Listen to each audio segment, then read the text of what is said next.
care kung ano yung nakasanayan kong principles, kung anong paniniwala ko. If hindi siya makakatulong sa success na kailangan kong journey na pupuntahan, Right. babaguhin ko lahat ng sarili. I'm not good in public speaking. I really hate public speaking. Nung nag-aaral ako sa school, I don't read books. Nangungopi lang ako lagi sa classmate ko kaya ako Oo. makapasa. Nung nag-networking ako, binago ko lang. Kasi kailangan daw sa networking magaling mag-talk. Kailangan daw nagbabasa Tinaasan ng mo yung libro. standard. Kailangan daw ng ganito. Ang una kong ruling, yes muna bago mag-iisip kung paano ko gagawin. Kasi dati, i-invite ako ng upline ko, Joseph, may training bukas. Mas gusto ko, kasama ka dito. Magbabiyahe pa ako ng 12 hours.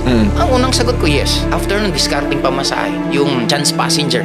Ever since ganun ako, Joseph, pagbaba namin ng Bicol, gusto namin 200 attendees. Yes, sir. Pagbaba nila, 250, 300. Under promise, over delivered. Yun ang pinakamoto ko hanggang ngayon. Ask question, taasan ng standard, and then probably number 3. Huwag kang tumigil hanggang di mo nakukuha. Uy, ang ganda nun ah. Kasi ibibigay naman sa atin lahat. Di ba clear? Ibibigay sa'yo lahat? Ibibigay sa atin lahat ng gusto.